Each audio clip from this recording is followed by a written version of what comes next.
The sting of my sister's hand across my face silenced the entire restaurant. 1 second I was explaining why I couldn't watch her 3 kids for 2 weeks while she vacationed in Hawaii, and the next my cheek was burning. Heather stood over me, screaming, "You owe us," while my mother actually laughed. This dinner was supposed to celebrate my promotion.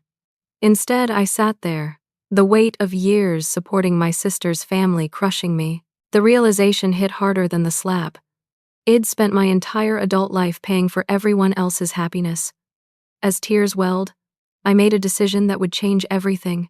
I always thought being the responsible one in my family was a badge of honor. At 32, I'd built a successful career in corporate finance while watching my older sister Heather struggle after marrying Scott right out of high school. I never minded being the family fixer. It gave me purpose, made me feel needed. When they couldn't make their first mortgage payment 12 years ago, I stepped in with my entry-level salary. "Just until we get on our feet," Heather promised. Somehow, 12 years later, I was still paying half their mortgage every month. Then came car payments when Scott lost his job, then school activities for their 3 children, Jack, Ashley, and Zoe. Then credit card debt when they had to renovate their kitchen. "Family takes care of family," my mother would say whenever I expressed the slightest hesitation. And I believed it.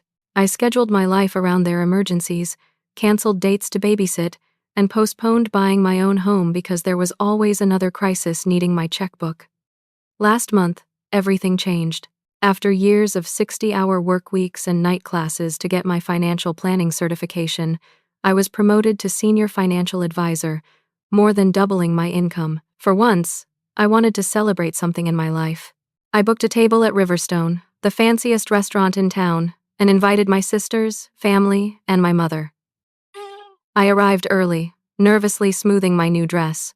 The first expensive thing I'd bought myself in years. When my family walked in 20 minutes late, I noticed Heather carrying a gift bag. "For the lady of the hour," she announced, handing it to me with a flourish. Inside was a calendar. I opened it, confused, until I saw the dates highlighted in yellow, June 14th through 28th, written across those dates in Heather's looping handwriting. "Sonia babysits." "What's this?" I asked, already feeling my stomach tighten. Heather clapped her hands excitedly. "Surprise! Scott and I are finally taking that Hawaii trip we've been dreaming about. Mom said she'd take the kids on weekdays while you're at work, but you'll handle evenings and weekends. The kids are so excited to have special time with Auntie Sonia." I stared at the calendar, my mouth dry. No one had asked me. No one had even mentioned this plan. They had simply decided how I would spend 2 weeks of my life, without a single conversation. This is next month," I stammered, flipping through the calendar. "During quarter-end reporting, I've got major client presentations that can't be rescheduled." Heather's smile didn't falter. "You can work while they're asleep. Jack and Ashley are old enough to entertain themselves, and Zoe, well, she's 5, but she loves those educational tablet games. We used the money you gave us for our anniversary," Scott said casually. "Best deal we could find was these dates." I sat back, stunned. The anniversary gift I'd given them was meant for a nice dinner, maybe a night in a hotel, not a 2-week Hawaiian vacation without consulting me about childcare. "I'm sorry," I said firmly. "I simply cannot take 2 weeks off during quarter end. My entire career could be affected. Can your parents help, Scott? Or maybe we can find a trustworthy sitter service." The temperature at the table seemed to drop 20 degrees. My mother's eyes narrowed, and Heather's mouth formed a thin line. Scott suddenly became very interested in the breadbasket. "I can't believe you're being so selfish," Heather finally said. "After everything we've done for you." I looked around the table in genuine confusion. "Everything you've done for me? What exactly do you mean?" That's when my mother dropped the bomb that would detonate our entire evening. "Your sister gave you a kidney when you were 16, Sonia. Or have you forgotten that too?" The mention of the kidney transplant silenced me momentarily. It always did. 16 years ago, I'd been diagnosed with a rare form of kidney disease. When my condition deteriorated rapidly, Heather, then 20, was tested and found to be a match. She donated her kidney to me, a fact that had shaped our relationship ever since. "Of course I haven't forgotten," I said quietly. "I thank God every day for Heather's sacrifice." Sacrifice. Heather leaned forward, her voice rising. "I gave you life, Sonia. You literally wouldn't be sitting here without me." And you can't give me 2 lousy weeks. The restaurant wasn't crowded, but I noticed a few heads turning our way. My cheeks burned with embarrassment. That's not fair, I replied, fighting to keep my voice steady. I've spent years showing my gratitude. I've helped with your mortgage, car payments, credit cards, the kids' activities. I've never once complained. We never asked for your charity. Scott interjected, despite the fact that he had literally called me begging for money just last month when their refrigerator broke. It wasn't charity, I countered. It was family helping family. But this is different. You're asking me to potentially jeopardize my new position, something I've worked incredibly hard for. My mother scoffed. It's just a job, Sonia. It's my career. I corrected her. It's important to me. Heather rolled her eyes. More important than family? More important than the people who have always been there for you. I took a deep breath, trying to find a compromise. What if I help you find a qualified babysitter? I could cover the cost as my gift to you. Or what about rescheduling for when I can actually take time off? The tickets are non-refundable, Heather repeated, her voice rising further. We've already told the kids. They're excited. Do you want to be the one to tell Jack and Ashley and Zoe that their Hawaii souvenirs aren't coming because Auntie Sonia is too busy with her precious job? My mother reached for her wine glass. Besides, no stranger is watching my grandchildren for 2 weeks. It's not safe. Professional childcare is absolutely safe when properly vetted, I countered. Millions of families use it. Not our family, my mother said firmly. I looked at Scott, hoping for some support or at least understanding, but he was texting under the table, clearly checking out of the conversation. I'm sorry, I said again, more firmly this time. I simply cannot do it on these dates. I've got 3 major client presentations and the quarterly reporting deadline. These are new clients worth millions to the firm. They specifically requested me to handle their portfolios. Heather slapped her hand on the table, rattling the silverware. And what about what I specifically requested? What about what I need? I've always been there when you needed me, I reminded her. Always. But this time, I'm asking you to work with me on finding a solution that doesn't require me to risk my job. Risk your job, Heather mimicked sarcastically. Always so dramatic. Your boss would understand a family emergency. This isn't an emergency, I pointed out. This is a vacation you planned without consulting me. We shouldn't have to consult you, she nearly shouted. Your family. Family steps up. My mother nodded in agreement. After everything we've been through, Sonia, after your father left us, after your illness, after Heather gave you her kidney, now that you're finally making good money, this is how you repay us? By abandoning your sister when she needs one simple favor. I felt a strange calm descend over me. For the first time, I was hearing clearly what they were really saying. My only value to them was what I could provide. My time, my money, my sacrifice. All were expected, not appreciated. I've given you over $200,000 in the past decade, I said quietly. I've canceled dates, missed work events, put my own life on hold countless times to be there for you. I'm not abandoning anyone by setting one boundary. Heather's face twisted with anger. How dare you throw money in our faces? As if that makes up for being a selfish, ungrateful sister. Ungrateful. I felt something break inside me. I have thanked you for your kidney every year on our transplant anniversary. I've helped raise your children. I've kept you in your house. How much gratitude is enough, Heather? When does the debt get paid? Never, she spat. That's the point you don't get. Family isn't about keeping score. Except you are keeping score, I countered. You bring up the kidney every time I can't do something you want. Because you seem to forget what I sacrificed for you. And what about what I've sacrificed for you? I asked. Doesn't that count for anything? Heather stood up, her chair scraping loudly against the floor. You think writing checks makes you some kind of saint? While I've been raising 3 children, you've been building your perfect little career, living in your perfect little apartment, not having to worry about anyone but yourself. The unfairness of this accusation stunned me. I hadn't worried about myself in years. Every major financial decision, every weekend plan, every emergency fund had been devoted to supporting them. That's not true, I said, my voice barely above a whisper. It is true, my mother chimed in. Your sister has real responsibilities, Sonia.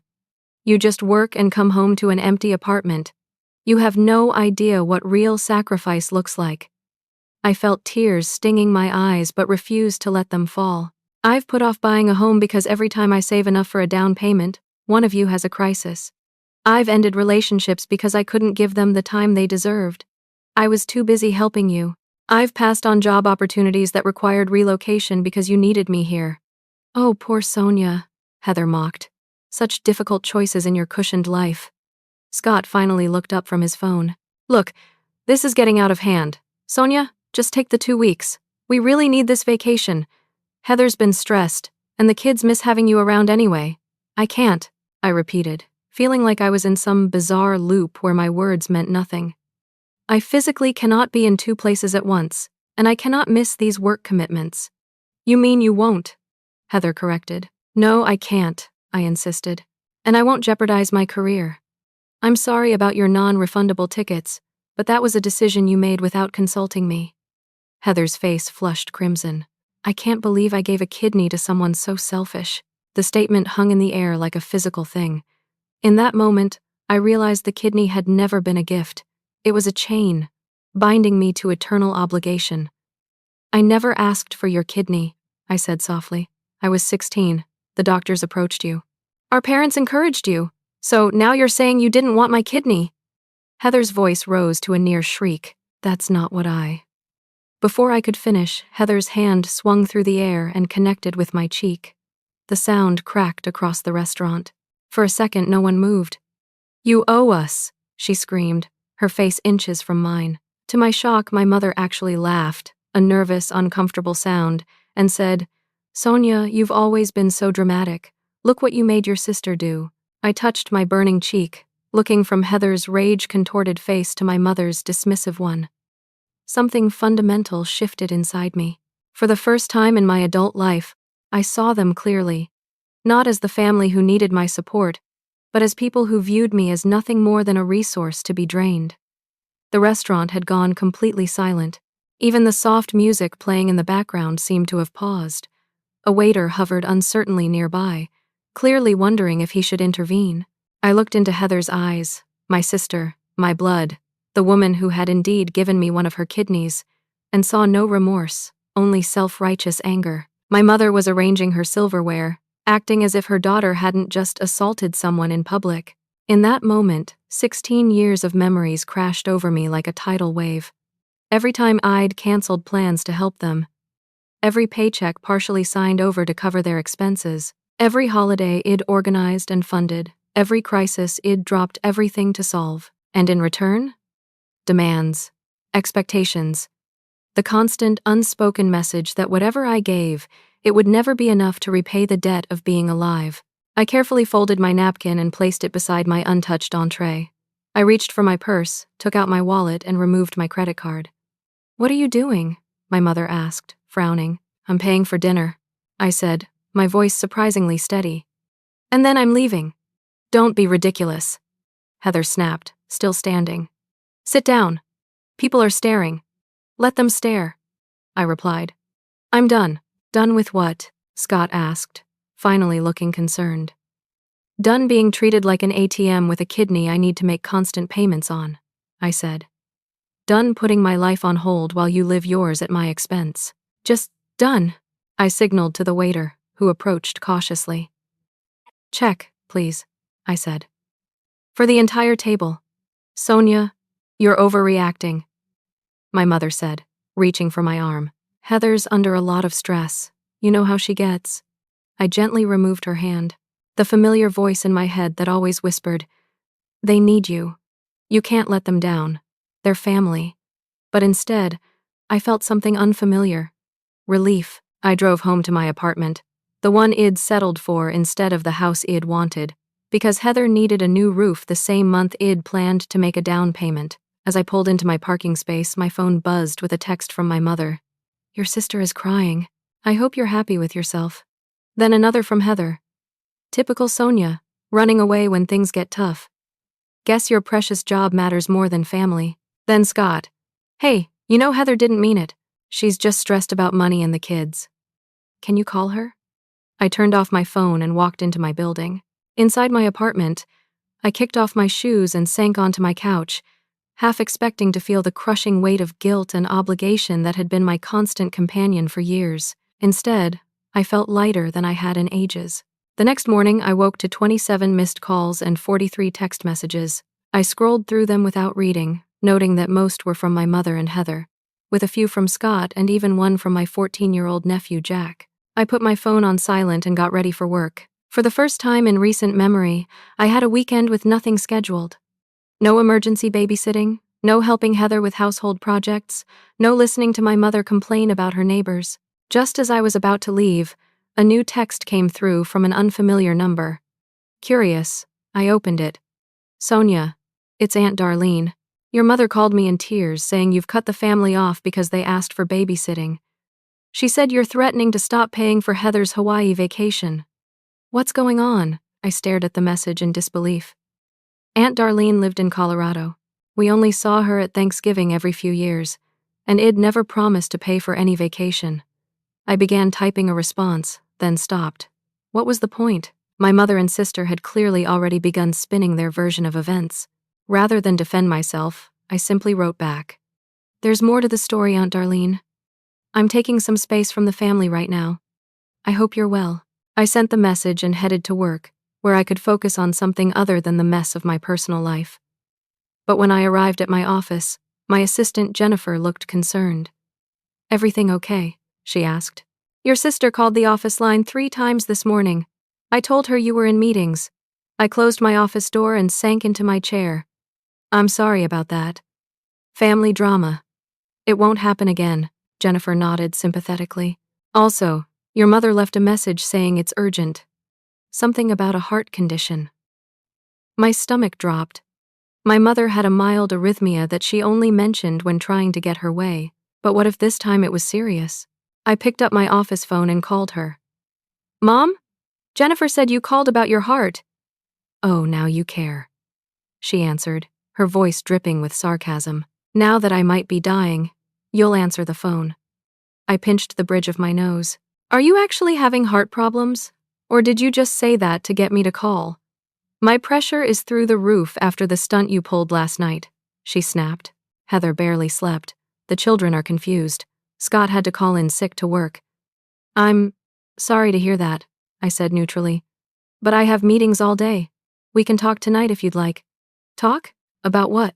About how you're abandoning your family over one little argument. I took a deep breath. It wasn't little, Mom. Heather slapped me in public and you laughed. She barely touched you, my mother dismissed. Always so sensitive. Meanwhile, she gave you a kidney, and this is how you repay her.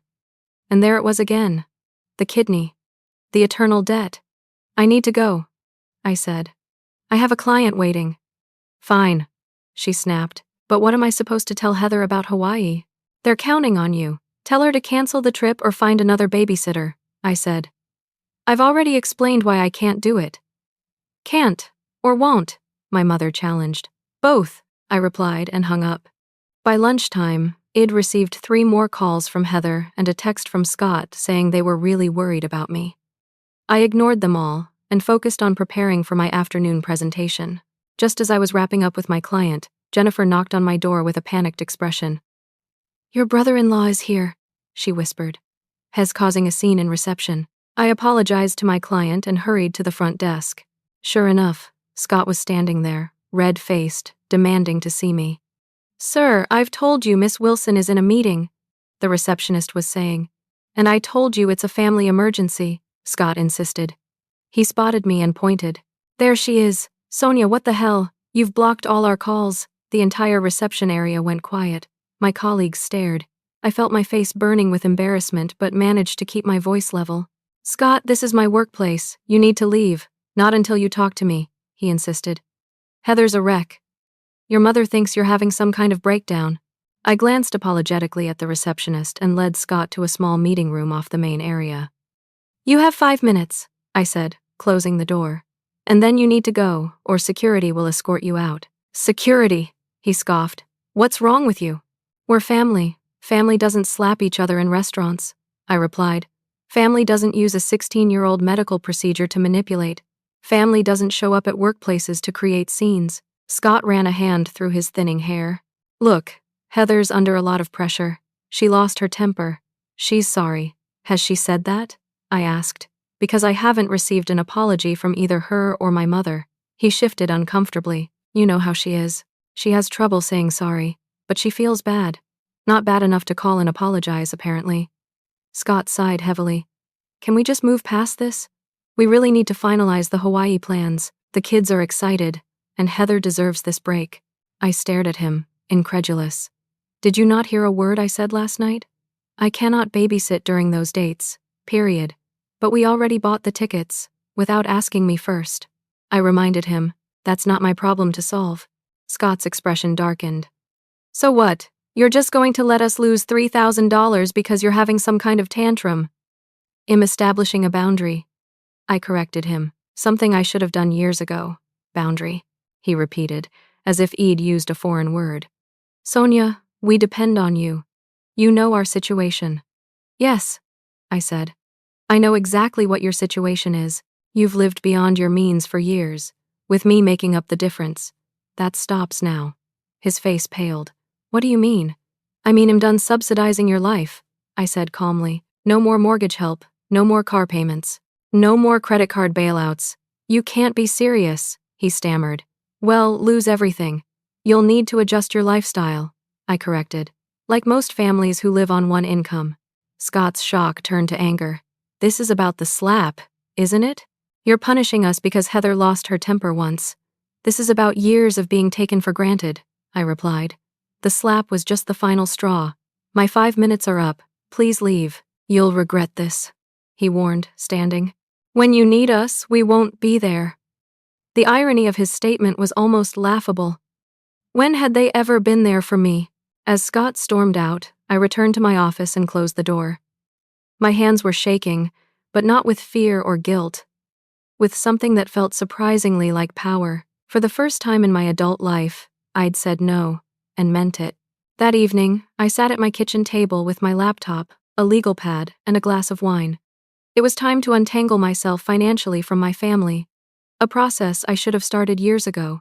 The total made me dizzy. Over $2,400 every month, nearly $30,000 a year, after taxes, and this didn't include the emergencies that seemed to crop up every few months, or birthday gifts, or holiday expenses I always covered. No wonder I couldn't afford the down payment on a house. I was essentially paying for 2 households.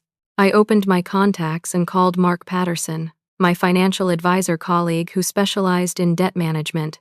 Hey, Sonia, he answered. What's up? Thought you'd be celebrating your promotion all weekend. Change of plans, I said. I need your professional advice, off the record. 20 minutes later, I had a clearer picture of my situation. I hadn't just been helping my sister. It'd been enabling financial dependence. Worse, several accounts had my name attached as a guarantor or co-signer, putting my own credit at risk. You need to extricate yourself carefully, Mark advised. Don't just cut everything off at once. It could backfire legally. The next morning, I called Patricia Harding, an attorney who specialized in family law.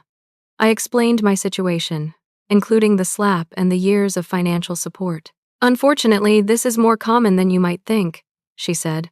Family financial entanglement can be more complicated than divorce in some ways. She advised me to document everything, all payments, text messages, emails, verbal agreements, especially now that things are contentious, she added. You need a paper trail. I spent the weekend organizing my financial records, changing passwords on all my accounts, and drafting a phase-out plan based on Patricia's advice.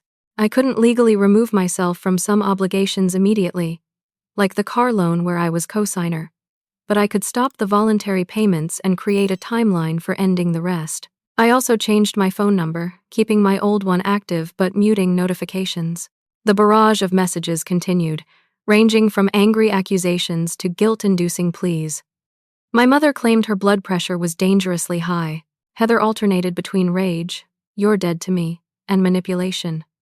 Jack is crying because he thinks you don't love him anymore. On Monday, I met with my bank to remove my authorization for automatic payments to Heather's mortgage and credit cards. I canceled the family cell phone plan and removed myself from the streaming services. I contacted the children's activity providers and informed them I would no longer be covering payments after the current month. By Tuesday, the tone of the messages changed dramatically. From Heather: "The bank called about the mortgage payment. What's going on?" From Scott: "Did you cancel the car payment? They're threatening repossession." From my mother: "What have you done?" Heather just called crying because her credit card was declined at the grocery store. I didn't respond to any of them. Patricia had advised minimal contact while emotions were high, and to put everything in writing when I did communicate. Instead, I drafted a clear email outlining my decision to end financial support with a timeline for the obligations I couldn't immediately terminate. I explained that this wasn't a punishment but a necessary boundary for my own financial and emotional health. I sent the email and went to bed early, emotionally exhausted. The next morning, I woke to a missed call from a number I didn't recognize. The voicemail was from my cousin Tara. "Sonia, it's Tara. I'm calling because I'm concerned about some things Aunt Helen and Heather are saying about you. They called my mom, claiming you're having some kind of mental breakdown, that your kidney medication is affecting your judgment. I know that's not true. You've been off those meds for years. Just wanted to check if you're okay and let you know what they're saying. Call me if you want to talk." I sat on the edge of my bed, stunned. They were questioning my mental competence, claiming medication issues. I called Tara back immediately. "Thank you for letting me know," I said, after explaining the real situation. "I had no idea they were spreading these rumors." "It gets worse," Tara said hesitantly. "Aunt Helen is telling people you promised to pay for their entire Hawaii vacation, not just babysit. She says you backed out at the last minute, costing them thousands of dollars." "That's absolutely false," I said, my anger rising. "I never promised any such thing," I figured, Tara replied. "It didn't sound like you. But they've been calling everyone in the extended family, painting you as unstable and ungrateful. Just thought you should know." After we hung up, I called Patricia again and explained the new development. "Document everything," she reiterated. "If they're making false claims about your mental health, that could potentially be defamatory. Save Tara's voicemail and any other evidence of their claims." I spent the next few days in a strange limbo, focusing on work while my personal life imploded at a distance. The calls and texts continued, growing increasingly desperate as my family felt the financial impact of my withdrawal. On Friday afternoon, I received a call from an unfamiliar number that turned out to be my childhood friend, Megan, whom I hadn't spoken with in years. "Sonia, it's Megan Wallace. Well, Megan Durbin now. I'm sorry to call out of the blue, but I'm worried about you." "Let me guess," I said. "My sister or mother contacted you." "Your sister," Megan confirmed. "She found me on social media and said you were going through some kind of crisis. But the things she's saying don't sound like the Sonia I know." I explained the situation, feeling a strange sense of déjà vu as I recounted the story yet again. "I'm not surprised," Megan said, sighing. "Do you remember in high school when you started dating Ryan Peterson?" "Vaguely," I said. "Ryan had been my first serious boyfriend when I was 15, before my kidney disease diagnosis. Well, Heather told me and several other friends that you were obsessed with him, reading his emails, following him around town. She made it sound like you were stalking him and asked us to help by talking sense into you." I was speechless. "What? That never happened. We dated for a few months and broke up amicably." "I know that now," Megan said. "But at the time, we believed her. She was older, seemed more mature. It wasn't until years later when I ran into Ryan that I learned the truth, that Heather had been telling him equally crazy things about you." "Why would she do that?" "I can't say for sure," Megan replied. "But looking back, it seemed like whenever you were happy or building relationships outside the family, Heather found a way to sabotage them. The revelation hit me like a physical blow. How many other relationships had been affected by Heather's interference? How much of my relative isolation was by design, rather than circumstance? That weekend, as the financial reality settled in for my family, the messages reached a fever pitch. My mother left a voicemail claiming Shed contacted her attorney about getting guardianship over me due to my unstable mental state. Heather emailed saying Shed had to tell her children that I didn't love them anymore. Scott texted that they might lose their house and it would be my fault. Each message was designed to break me, to make me give in and resume my role as family bankroll. The old Sonia would have crumbled under the guilt and fear. But something had fundamentally changed inside me. I almost wavered when Jack, my 14-year-old nephew, texted from his mother's phone. Auntie Sonia, are you mad at us? Mom is crying all the time and says we might have to move. I'm scared. I started to type a response, my heart breaking for the children caught in this mess. But then I remembered Patricia's advice and called her instead. They're using the children now. I told her. What do I do? Stay the course, she advised. Respond factually and briefly, if at all. They're escalating because the usual tactics aren't working. This is actually progress, though it doesn't feel like it. On Monday morning, just over a week since the restaurant confrontation, Jennifer stopped by my office with an uncomfortable expression. There's a situation in the lobby, she said hesitantly. Your sister brought her children. The little one is crying pretty loudly. Security isn't sure what to do. I closed my eyes briefly, gathering my strength. Tell security it'll be right there. In the lobby, I found a spectacle clearly designed for maximum emotional impact. Heather stood with all 3 children, Jack looking mortified, Ashley sniffling, and 5-year-old Zoe sobbing dramatically. Heather herself was dressed uncharacteristically shabbily, her hair unwashed, her expression a perfect mask of desperation. Auntie Sonia! Zoe cried when she saw me, running over to wrap her arms around my legs. Despite everything, my heart melted at her touch. It'd been a consistent presence in her life since birth. What are you doing here, Heather? I asked quietly. The children needed to see you, she replied, her voice carrying across the lobby. They think you've abandoned them. Zoe's been having nightmares. I knelt down to Zoe's level, gently wiping her tears. I'm not mad at you, sweetie. I've just been very busy with work. But Mommy said you don't want to be part of our family anymore, she hiccuped. Over her head, I met Heather's eyes and saw the calculation there. Shed coached Zoe, used her as a pawn. Let's talk somewhere private, I said to Heather, standing up. We're family, she replied loudly. We shouldn't have secrets. Either we talk privately or security will escort you out, I said firmly. Your choice. Heather hesitated, then nodded. Kids, wait here. Jack, watch your sisters. I led her to the same meeting room where I'd spoken with Scott the week before, closing the door firmly behind us. This is low, even for you, I said. Using the children as emotional leverage? In my workplace. We're desperate, she hissed. The mortgage company is threatening foreclosure. Scott's car was repossessed yesterday. We couldn't buy groceries because all the cards were declined. What did you expect us to do? I expected you to live within your means, like most adults do, I replied. I've supported you for years, Heather. Years. All I asked for was one boundary, not to babysit during my work commitments, and you slapped me in a restaurant. I apologized for that. No, you didn't, I corrected her. Not once. Neither did Mom. Instead, you've been spreading rumors about my mental health and trying to turn the family against me. Heather's face flushed. You left us no choice. You cut us off without warning. We depend on you. And whose fault is that? I asked. You've had 12 years to become financially independent. Instead, you've increased your reliance on me with every passing year.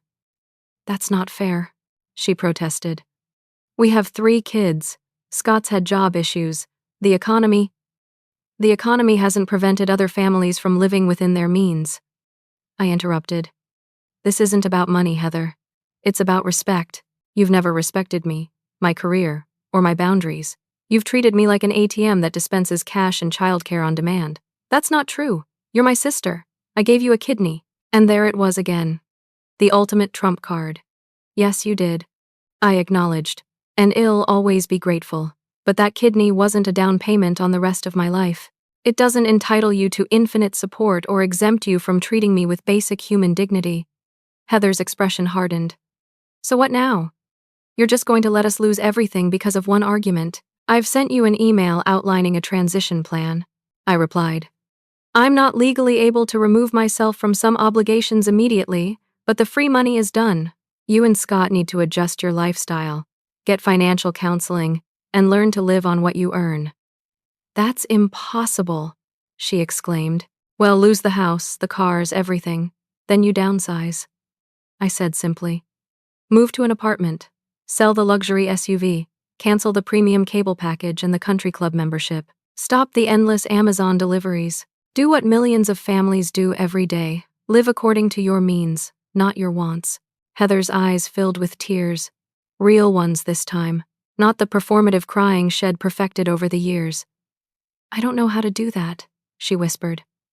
For a moment, I felt a flicker of sympathy. Heather had married Scott straight out of high school, had Jack by 19, and had never really learned financial independence. Our parents had supported them initially, and when that well ran dry, it'd taken over. There are resources, I said, my tone softening slightly. Financial counseling, budget planning. I can recommend someone. So you'll help?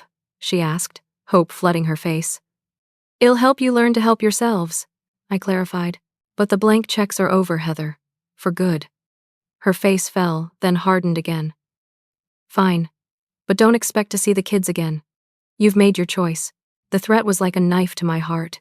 Despite everything, I loved my nieces and nephew. They were innocent in all this. That's your choice to make, I said, fighting to keep my voice steady. But using children as pawns is cruel. To them and to me. You're the cruel one, she spat, standing up. Turning your back on family. As she stormed out, I remained seated, trying to process what had just happened. Id held firm, despite the emotional manipulation. But at what cost? When I finally returned to my office, I found an email from Scott, sent just minutes ago. Sonia, can we meet privately? There's something you need to know about the Hawaii trip and the family finances. No drama, no Heather, just facts, please.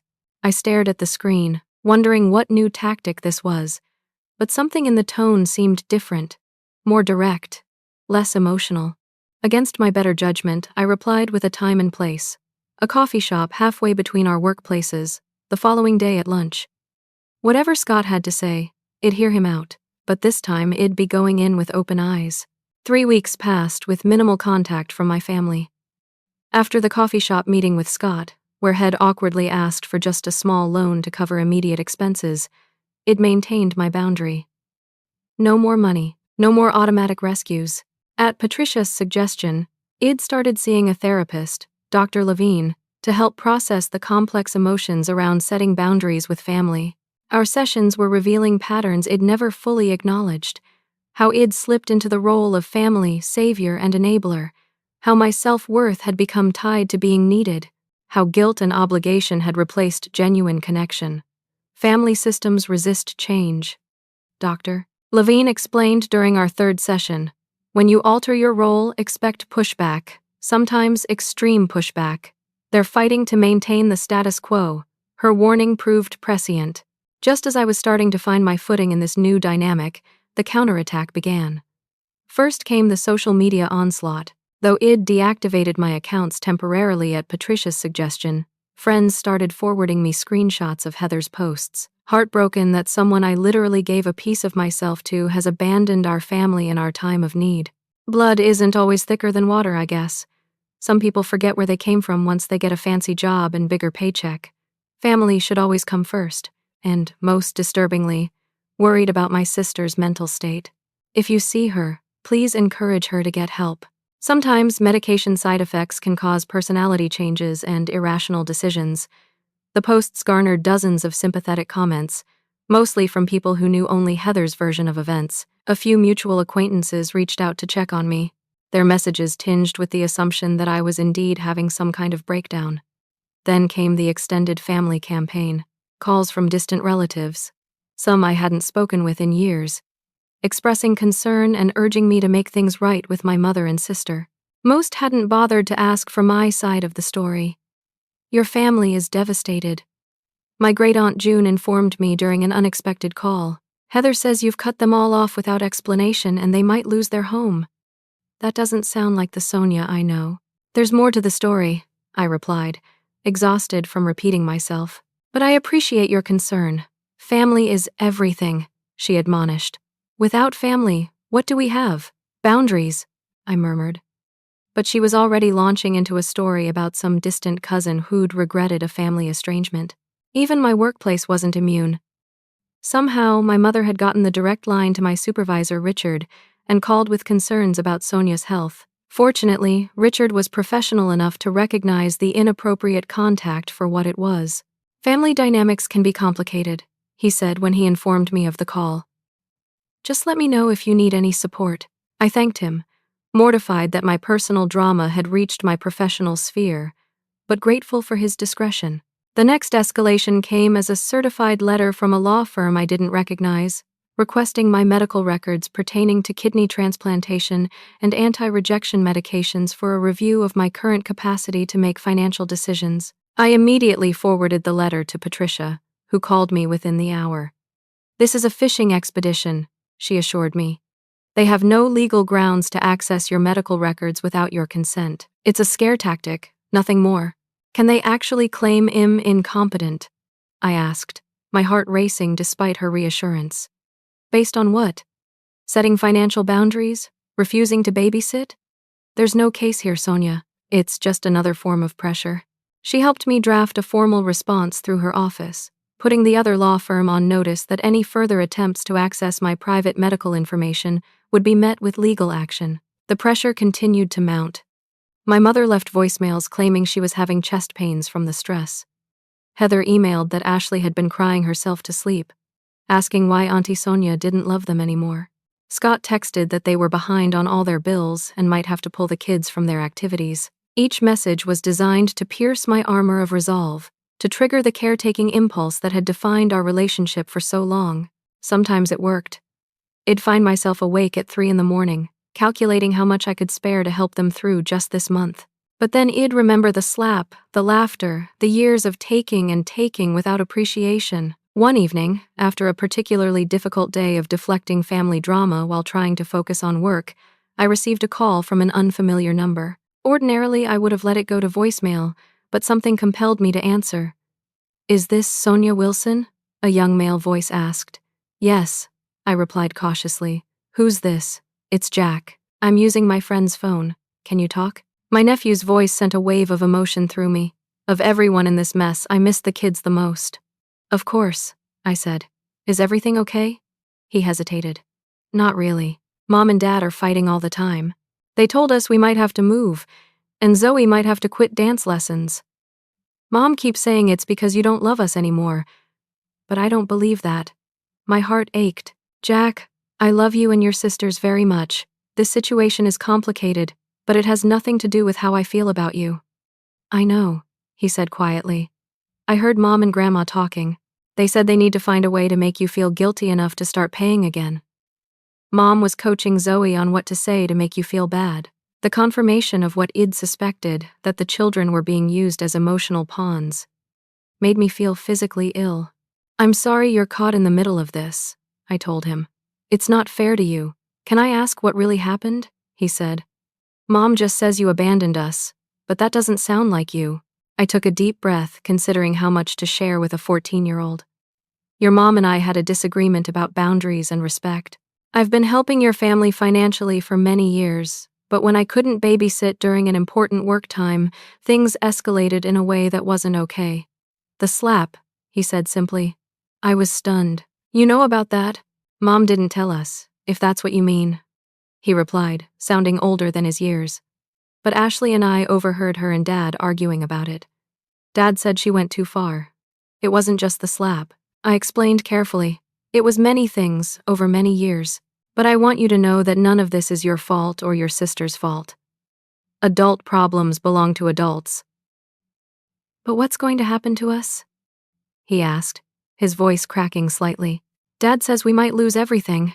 I closed my eyes, fighting the urge to promise I'd fix everything. That was the old pattern I was trying to break. "Your parents are resourceful," I said instead. "They'll figure out solutions that work for your family. It might mean some changes, but change isn't always bad." We talked for a few more minutes before he had to go. As I hung up, I felt both heartbroken and more resolved than ever. The children were being harmed not by my boundaries, but by their parents' refusal to adapt to financial reality. The next day brought the most audacious move yet. I received a call from the security desk at my apartment building. "Miss Wilson, there's a family here to see you. A woman with 3 children. They say they're your sister and nieces and nephew. Should I send them up?" I nearly dropped the phone. "No, please don't. I'm not expecting them. The woman is quite insistent," the security guard continued. "The smallest child is crying. They've been in the lobby for about 20 minutes. I could picture the scene perfectly, Heather using Zoe's tears as a battering ram, just as she'd done at my office. "It'll come down," I said, resignation in my voice. In the lobby, I found exactly what Eid expected. Heather with all 3 children, Zoe crying dramatically while the older 2 looked uncomfortable. Heather herself was dressed in clothes I'd never seen before. Worn jeans, a faded t-shirt, scuffed sneakers. Her usually perfect hair was pulled back in a messy ponytail, her face free of makeup. The image of struggling single mother was so carefully constructed, it would have been comical if it weren't so manipulative. "What are you doing here?" I asked quietly as I approached. "The children needed to see their aunt," she replied loudly, for the benefit of the security guard and other residents passing through. "They miss you terribly." I knelt down to the kids' level. "Hey guys, it's good to see you." Jack couldn't meet my eyes, clearly mortified by the situation. Ashley mumbled a shy hello. Zoe, her face streaked with tears, launched herself into my arms. "Auntie Sonia, Mommy said you don't want us anymore." The knife twisted in my heart. I hugged her tightly, then gently set her back. "That's not true, Zoe Bear." "I love you very much," Heather interjected. "Then why haven't you called or visited? Why did you cancel Zoe's dance lessons? She has a recital coming up." I took a deep breath, reminding myself not to engage in front of the children. "This isn't the time or place," I said evenly. "The lobby of my building isn't appropriate for a family discussion." "Then invite us up," Heather challenged. "Not today," I replied. "I have work to finish. If you want to arrange a proper visit with the children, you can email me and we'll set something up." "See," Heather said to the kids. "Auntie Sonia is too busy for us now." I felt a flash of anger but controlled it. "Kids, I'm sorry your mom brought you here without calling first. I would have loved to plan a special outing with you. But showing up unannounced isn't okay." Jack finally looked at me, a flicker of understanding in his eyes. Ashley seemed confused. Zoe's lower lip trembled. "But I made you a picture," she said, holding up a crayon drawing. My heart melted. "And I'd love to have it." "Thank you, sweetie." I accepted the drawing and gave her another hug. Then I straightened and faced Heather. "I need to get back to work," I said firmly. "Please don't show up unannounced again. It's not fair to the children." "Nothing about this is fair to the children," Heather retorted. "They're suffering because of your selfishness." I refused to take the bait. "Goodbye, Heather." "Kids, I love you." As I turned to go, Jack suddenly stepped forward and gave me a quick, awkward hug. "Bye, Aunt Sonia," he whispered. That small gesture of genuine affection nearly broke me. I hurried back to the elevator, fighting tears. Behind me, I could hear Zoe start crying again. On cue, I was certain. Back in my apartment, I sat on the couch, Zoe's drawing in my hands. It showed stick figures of what I assumed was our family, a taller one labeled Auntie Sonia, standing apart from the others. The simplistic emotional manipulation was so transparent it hurt. I was reaching for my phone to call Dr. Levine when it rang, a number I didn't recognize. Warily, I answered. "Sonia, it's Scott. Can we talk? Alone this time."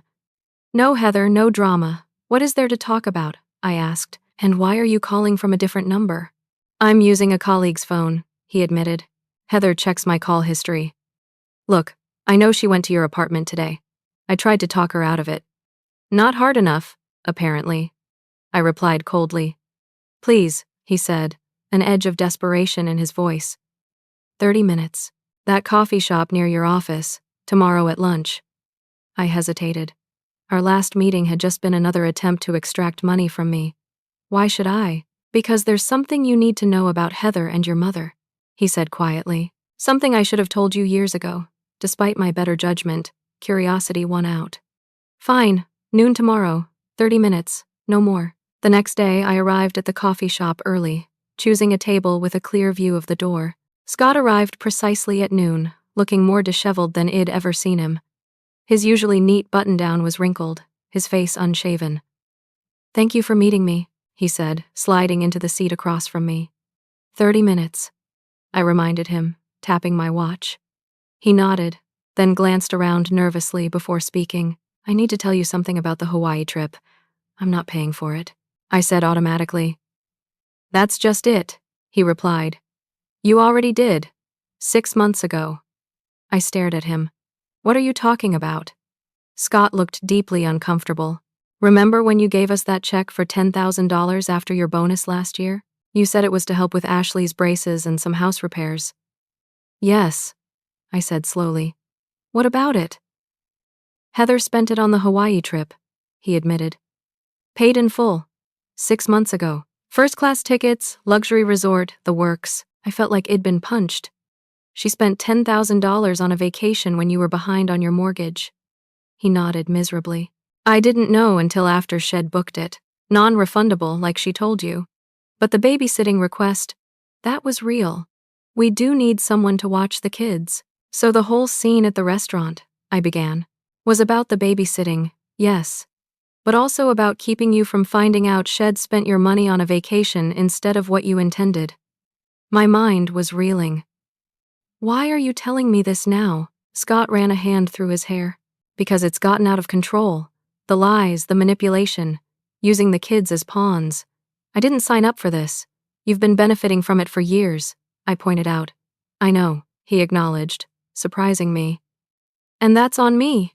I let it happen because it was easier than standing up to Heather and your mother. My mother, I asked. What does she have to do with this? He hesitated. Your mother and Heather, they've been working together for years. Planning how to approach you for money, what emergencies to present, how to make you feel obligated. The betrayal cut deep, but somehow I wasn't surprised. Go on, the kidney, he said quietly. They bring it up whenever you hesitate to give them what they want. It's their nuclear option. I'm aware, I said dryly. But did you know your mother pressured Heather to donate? She was only 20, Sonia. She didn't want to do it. This was new information. What do you mean?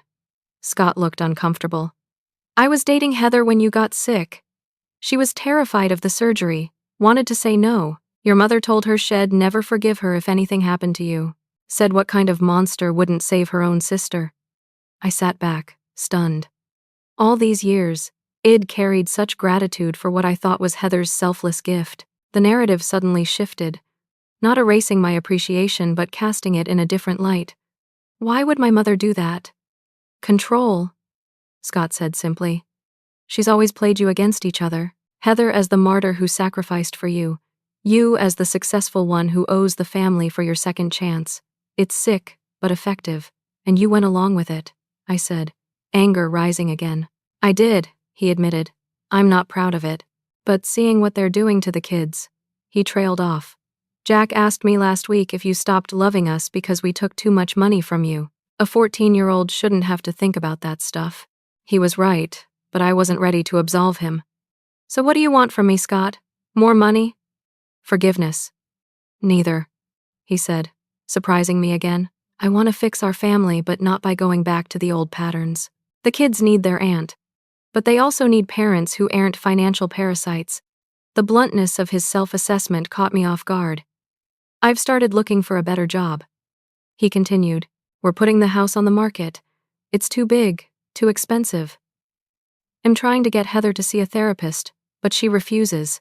And my mother. Scott shook his head.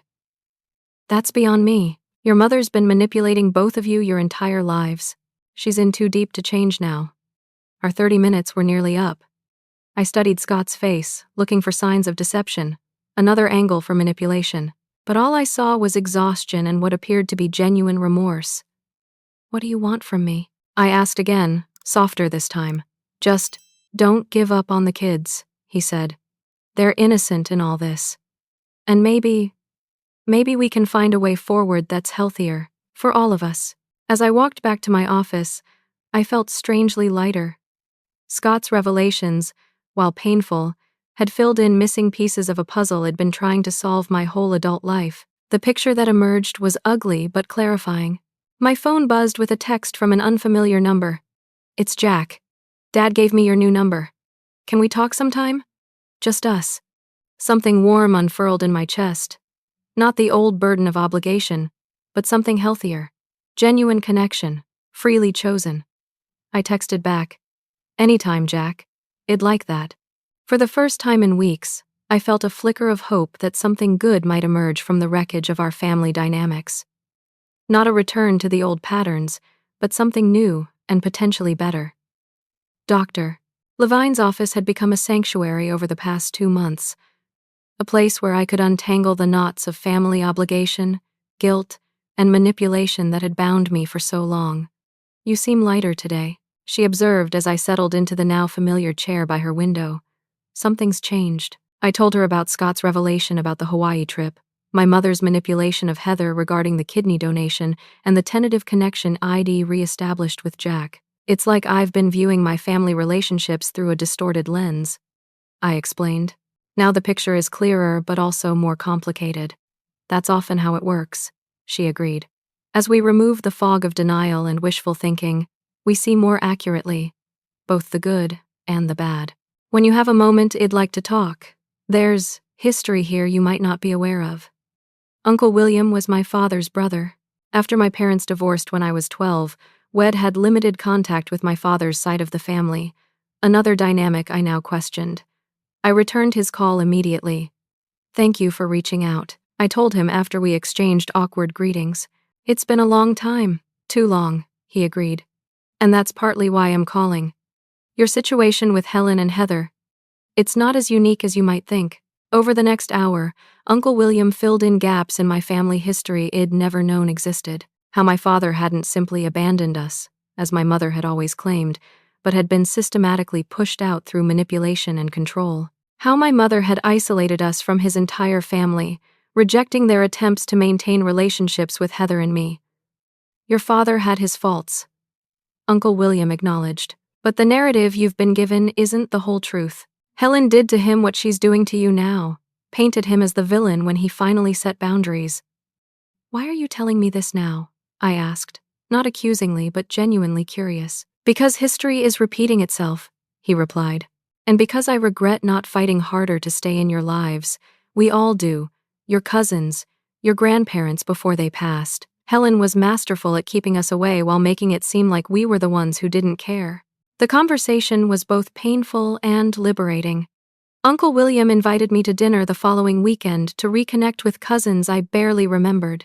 For the first time in years, I felt the possibility of extended family beyond the suffocating triangle of my mother, sister, and me. At work, the absence of constant family emergencies allowed me to fully engage with my new position. I developed genuine friendships with colleagues who previously had been kept at arm's length by my perpetual availability for my family's needs. Jennifer, my assistant, commented on the change. "You seem more present," she observed one afternoon. "Less like you're always waiting for the other shoe to drop." She was right. Without my phone constantly buzzing with demands and crises, I could focus on building my team, serving my clients, and even occasionally joining colleagues for after-work socializing. Something that had been virtually impossible before. One such evening led to an unexpected connection. Martin Chen, a financial analyst from another department, asked me thoughtful questions about my work with retirement portfolios. Our conversation continued over dinner, then coffee, then weekend hikes. For the first time in years, I was developing a relationship unfettered by family obligations. "My brother was like your sister," Martin told me on our third date, after I'd shared some of my family situation. "A financial vampire. My parents enabled it until he nearly bankrupted them. Setting boundaries was the hardest thing I've ever done, and the best, for all of us in the long run." His understanding was a balm I hadn't known I needed. Here was someone who didn't judge me for protecting myself, who recognized the courage it took to change entrenched family dynamics. Meanwhile, I maintained careful, limited contact with my family. Jack and I texted regularly. I met Ashley for ice cream one Saturday afternoon. A slightly awkward but sweet reconnection. I sent Zoe a stuffed unicorn for her birthday with a card promising a special outing soon. Heather alternated between cold silence and desperate outreach, depending on their financial situation that week. My mother left occasional voicemails, each designed to trigger maximum guilt, which I deleted without response. Scott provided updates on their downsizing process. They'd sold their house and moved to an apartment, traded in their luxury SUV for a practical sedan, and were adjusting to a more modest lifestyle. Then came the unexpected phone call that would shift everything yet again. "Miss Wilson, this is Memorial Hospital. Your mother has been admitted with cardiac issues. She's asking for you." My first instinct was suspicion, another manipulation tactic. But the hospital wouldn't be part of such a scheme. This was real. I arrived at the hospital 30 minutes later to find Heather pacing the waiting room, looking genuinely frightened. When she saw me, something complicated passed across her face, relief mixed with lingering resentment. "What happened?" I asked, skipping pleasantries. "Heart attack," she said, her voice rough. "They're doing tests. It's serious, Sonia." We sat in uncomfortable silence for several minutes before a doctor emerged to update us. My mother had indeed suffered a significant cardiac event. She was stable but would need surgery and extensive recovery time. "She'll need care at home afterward," the doctor explained. "Daily assistance for several weeks, at minimum." Heather and I exchanged glances, the implication clear. Someone would need to step up as caregiver. "I'll do it," Heather said, surprising me. "She can stay with us." "Are you sure?" I asked. "With the kids and everything. She's my mother too," Heather replied with an edge to her voice. "I can handle it."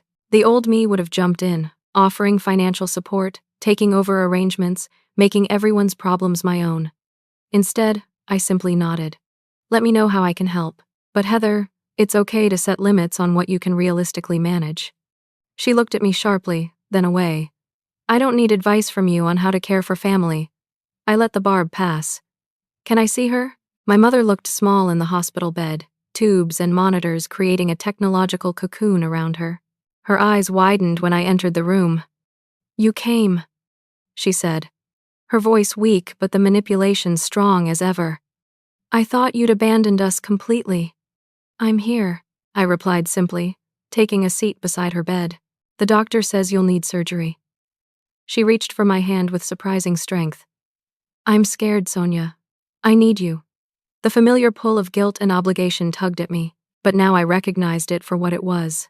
"I'll help where I can," I said carefully. "But I can't take over everything, Mom. Heather's offered to have you stay with them during recovery."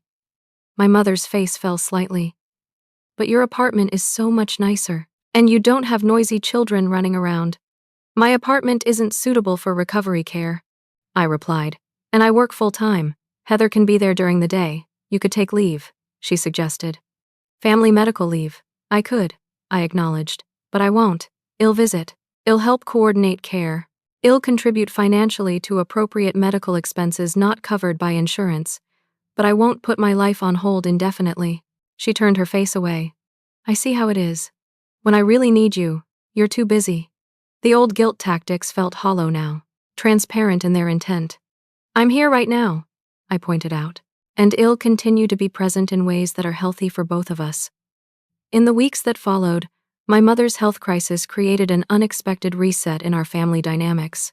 Heather, thrust into the caregiver role she'd always assigned to me, discovered both its challenges and rewards. I provided specific, bounded support, driving my mother to follow-up appointments, ordering grocery delivery, contributing to a home health aide 3 days a week. Uncle William and his wife visited, breaking decades of estrangement.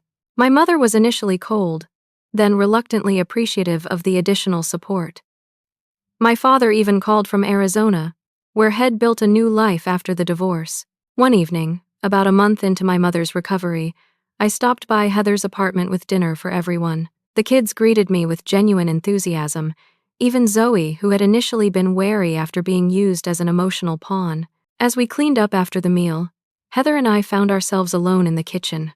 "This isn't how I pictured things turning out," she said abruptly, scrubbing a pot with unnecessary vigor. "Which part?" I asked. "Any of it. Moving to an apartment. Mom living with us. You," she hesitated. "You having boundaries." I dried a plate slowly. "It's been an adjustment for everyone. Scott says it's for the best," she continued, not looking at me. "Says we were taking advantage. That it wasn't fair to you." I stayed silent, letting her find her words. "I didn't see it that way," she finally said. I thought that's just how family works. Mom always said you owed us, that your success came at our expense. And what do you think now?" I asked carefully. She shrugged, but the gesture seemed forced. "I think Mom has a way of twisting things to get what she wants. I think maybe I learned that from her."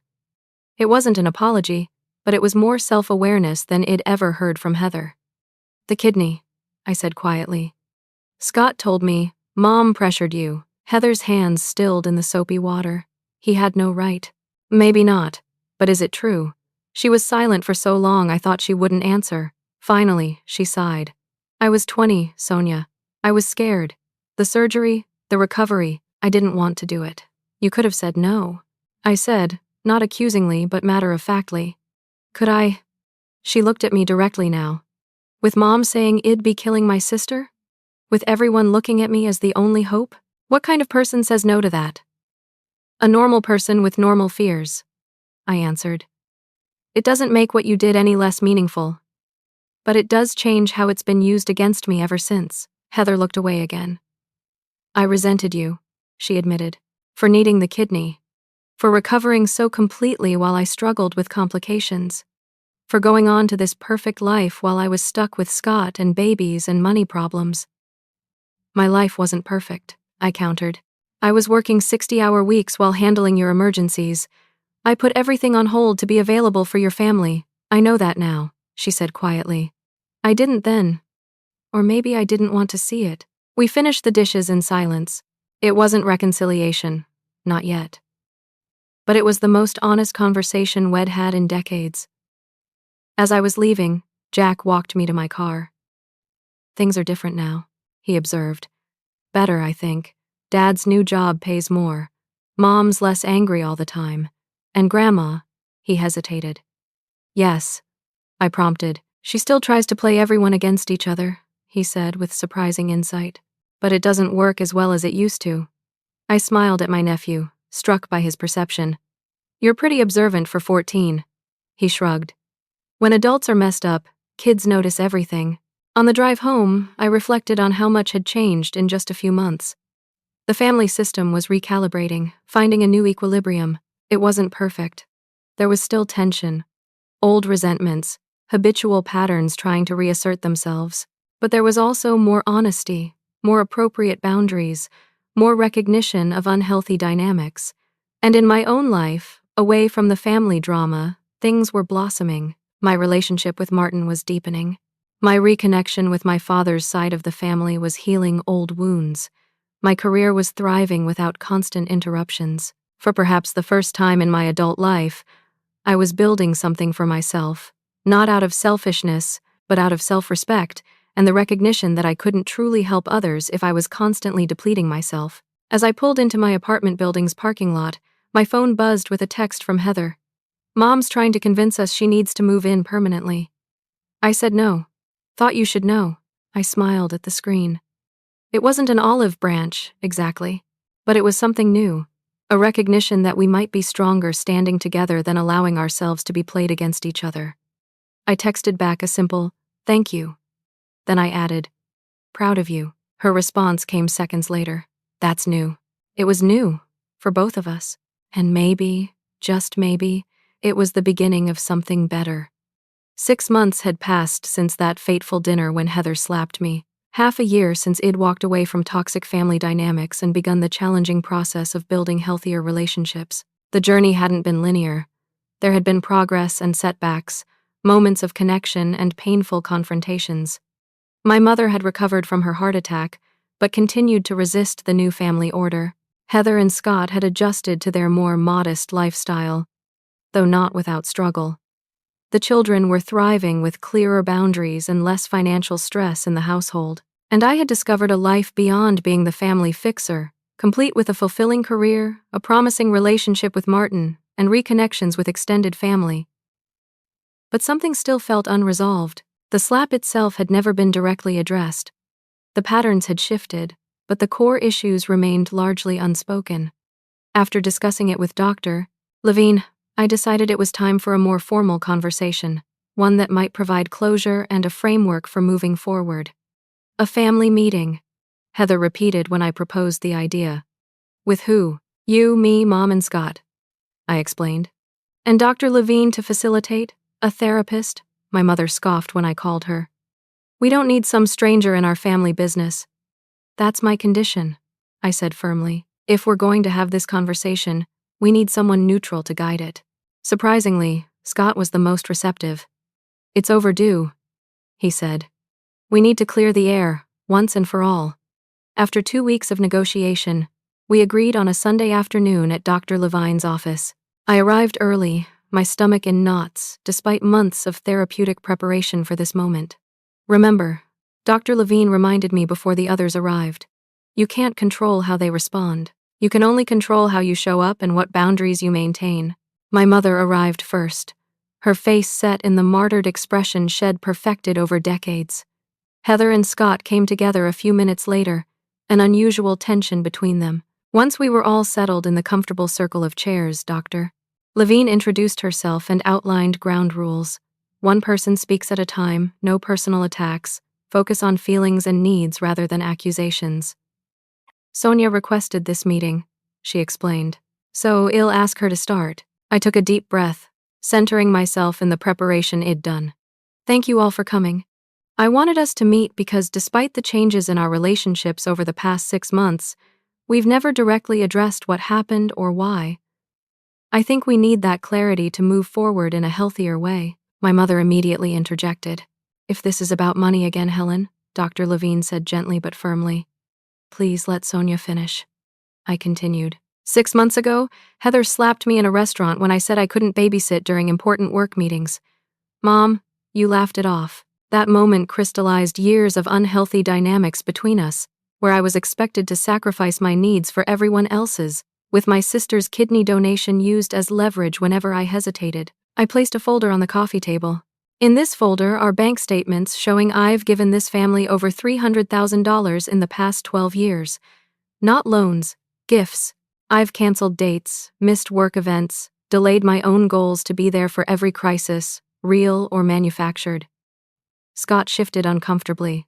Heather stared at her hands. My mother's face hardened. I'm not sharing this to make anyone feel bad, I clarified. I'm sharing it because there's been a narrative that I'm selfish, that I don't care about family. The evidence suggests otherwise. Money isn't everything, my mother snapped. You're right, I agreed. It's not. Respect, consideration, and gratitude also matter. For years, I've given financial support that was taken for granted. When I set one boundary, not babysitting during critical work meetings, I was physically assaulted and emotionally manipulated. Heather finally looked up. That's a bit dramatic. It was a slap, not assault. Dr. Levine intervened. Actually, Heather, the legal definition of assault is unwanted physical contact. How would you feel if a coworker slapped you for declining a request? Heather fell silent again. I continued. I understand now that many of our issues stem from patterns established long ago. Mom, you've positioned Heather and me against each other. Her as the sacrificing sister who gave a kidney, me as the successful one who owes an eternal debt. You pressured Heather to donate when she was barely an adult, then used that donation to control both of us for years. That's absurd, my mother protested, but her voice lacked conviction. Is it? I challenged. Heather, didn't Mom tell you you'd be killing me if you didn't donate? Didn't she dismiss your fears about the surgery? Heather glanced at our mother, then back at me. Yes, she admitted quietly. She did. My mother's face flushed with anger. I did what any mother would do to save her child. By manipulating another child. I pointed out. And then using that manipulation to control us both for the next 16 years. Scott cleared his throat. I've watched this dynamic since I started dating Heather. Helen, you've consistently encouraged Heather to leverage Sonia's gratitude for financial gain. You've painted Sonia as selfish whenever she hesitated to give more, while praising Heather for sacrificing for her sister. My mother turned on him. You certainly didn't object when those checks were paying your mortgage. You're right, Scott acknowledged, surprising everyone. I didn't. I was comfortable letting Sonia support us beyond what was reasonable. I was wrong, and I'm sorry for that. His direct apology shifted something in the room. Dr. Levine nodded encouragingly. The past 6 months have been difficult. I continued, but also clarifying. I've established boundaries that should have existed all along. I've discovered that I can love my family without enabling financial dependence. I've reconnected with extended family members who were pushed away years ago. Those people never cared about us. My mother interjected. That's not true, I countered. They tried to maintain relationships, but you rejected their efforts. Just as you did with Dad. Your father abandoned us, she nearly shouted. He left you, I corrected. He tried to stay involved in our lives, but you made it impossible. Uncle William has shown me letters Dad wrote us that you never shared. Birthday cards you returned. Child support checks you claimed never arrived. My mother's face went pale. William had no right. He had every right to share his perspective. I interrupted. Just as we all do here today. Dr. Levine gently redirected. What outcome are you hoping for from this meeting, Sonia? I took another deep breath. I want us to acknowledge what happened, not just the slap, but the years of manipulation and financial dependence. I want to establish clear boundaries moving forward, and I want us to commit to more honest, respectful communication. And the money? Heather asked, finally looking directly at me. Are you cutting us off permanently? I'm not your bank, I replied. I'm your sister. I'll help in true emergencies, as any family member might, but the regular subsidies are over. You and Scott have proven over the past 6 months that you can adjust your lifestyle and support yourselves. Scott nodded. It's been hard, but necessary. We're actually teaching the kids about budgeting now, which we should have done years ago. What about Mom's medical expenses? Heather asked. I've already told Mom I'll help with costs not covered by insurance, within reason. But I won't be her primary caregiver or financial support. Those responsibilities need to be shared. My mother crossed her arms. So after all I've done for you, this is how you repay me? By rationing your help. Dr. Levine intervened. Helen, can you help us understand what you feel you've done for Sonia that requires repayment? I raised her, my mother exclaimed. I was there through her illness. I made sure she got Heather's kidney. I supported her education. You were doing your job as a parent, I said quietly. That doesn't entitle you to control the rest of my life. The conversation continued for nearly 2 hours, cycling through old grievances, current challenges, and tentative possibilities for the future. Dr. Levine skillfully redirected when emotions ran high, validated feelings while challenging distorted thinking, and helped us identify specific actions for moving forward. By the end, we had established a framework. I would maintain appropriate boundaries around my time, money, and emotional energy. Heather and Scott would continue their path toward financial independence. My mother would respect these boundaries or face limited contact. We would communicate directly rather than through triangulation, and we would reconvene in 1 month to assess our progress. As we prepared to leave, Heather approached me while our mother was speaking with Dr. Levine. I never actually apologized, she said awkwardly. For the slap. It was wrong. I was desperate and angry, but that's no excuse. The apology I'd waited 6 months for was finally here. It wasn't elaborate or particularly eloquent, but it was sincere. Thank you, I said simply. That means a lot. I don't know if we can ever be close like when we were kids, she continued. Too much has happened, but maybe we can be. I don't know, better than we have been. I'd like that, I replied. For us, and for the kids. Scott joined us, placing a supportive hand on Heather's shoulder. We're seeing a financial counselor, he shared. Should have done it years ago. It's helping. That's great, I said genuinely. I'm proud of both of you. My mother watched us from across the room, her expression unreadable. Time would tell whether she could adapt to the new family dynamic or would continue trying to manipulate and control. But for the first time, her influence didn't feel all-powerful. We were breaking free of patterns established decades ago, creating something healthier in their place. 6 months later, I stood in the kitchen of my new home, the one I'd finally been able to purchase after disentangling my finances from my family's.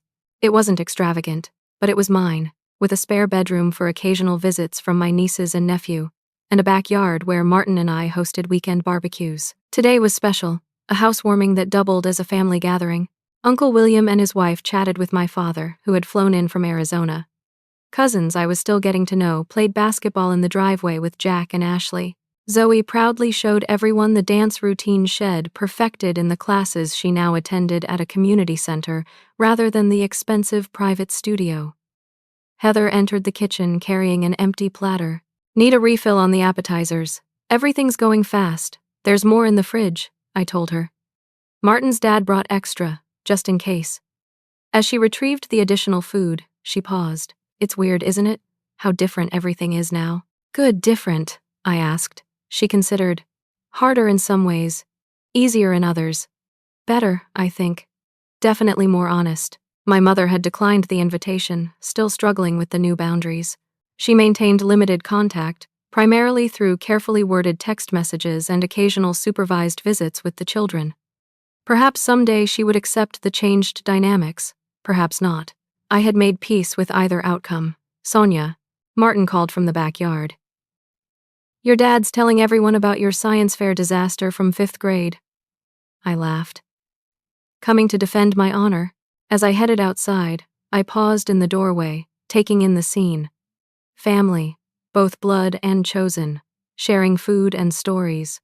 Relationships based on mutual respect rather than obligation and guilt. A life built on solid boundaries rather than endless sacrifice. I had learned that real love means supporting others to be their best selves, not enabling their worst behavior. That gratitude doesn't equal eternal indebtedness. That sometimes the most loving thing you can do is say no. The journey hadn't been easy. The slap that had catalyzed everything still stung in memory. But from that painful moment had come growth, clarity, and ultimately, freedom. Not just for me, but for all of us. Auntie Sonia, Zoe called. Watch me cartwheel. I stepped into the sunlight, into the life I had chosen. Am watching. I called back. I see you, and for perhaps the first time, I truly felt seen as well.